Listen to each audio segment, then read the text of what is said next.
Welcome back to Instables, everyone. So I'm going to go with you guys in the S&P 500 again. This is the SPY. We had a major spike on Wednesday as Jerome Powell did not mention anything about increases in balance sheet runoffs until possibly next meeting. And he also did not mention a 75-point base rate hike being on the table. However, we did have a digestion. We did pull back yesterday, and then we did continue on lower. We did not have a major reaction to the downside. However, we did test a very key level here at 405. This is our lows from Monday and also the lows of the year. I'm going to go over the larger time frames so you guys can see exactly which key levels we're looking for here in the market. Now, before I jump into this, all I ask in return is you smash that like button and hit subscribe if you want to see more chart updates every single day that I mentioned throughout the week. Again, if you are a day trader or you're just tired of looking at the market all throughout the day and you'd rather have somebody do it for you, go to instables.com in the description below, and only for $15 a month, you guys will never miss a breakout alert today again. So let's jump into this one.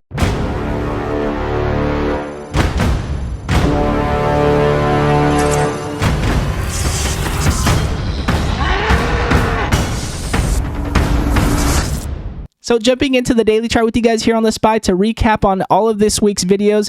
As you guys can see, we were leading into Jerome Powell. We did get a large green candle. He mentioned that a 75-point base rate hike is not on the table and also did not mention anything about increases in balance sheet runoffs for this meeting, but however did mention in June that we could possibly have balance sheet runoffs. Now, he did mention two things, which is China's lockdowns are causing supply chain issues and Russia and Ukraine's war hasn't been helping at all as well. So if we do continue to have war and we do continue to have lockdowns in China, then we could suspect that we could get more discounts here in the market. However, something to watch out for is if China does release those lockdowns, we could have a major spike here in the market. So keeping an eye on that news as well. Now, looking at our volume here, as you guys can see, we did get that increase in sell volume yesterday. We did mention to be careful going to today, and sure enough, we did continue on lower. Now we're testing the lows of the year and Monday's lows that we had here at 405. We did bounce just off of that today. So the question going into next week is if we're going to continue on below 405 or if we are going to have a possible double bottom here and then continue on higher from 405. So we'll see if we do get that buy volume. As you guys can see, we have almost as much sell volume today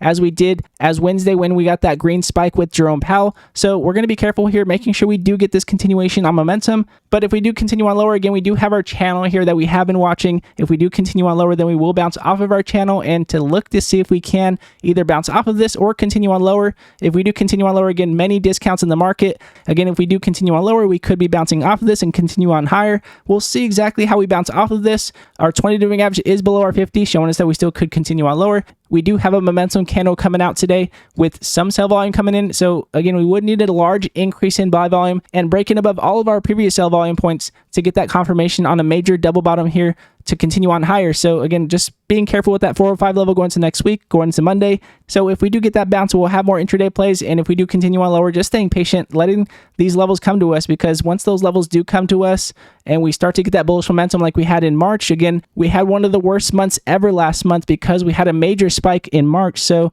we are due for some type of bullish move at some point. So even if we do continue on lower, just watching for this channel to see if we do bounce off of it. Now, again, with that said, if you are a day trader or you are looking for intraday perspective breakouts throughout the day, go to instables.com in the description below and you will never miss a breakout alert today again. And all of you instables that have been supporting the channel every single day, staying consistent will stay very key. A very nice breakout with SIDU this morning from pre-market news and then to open with a nice 10% breakout. Just staying patient, letting these plays come to us. And again, if you guys do like this video, it does help the channel grow and I do appreciate it very much. And again, God bless you all and I'll see you guys in the next video.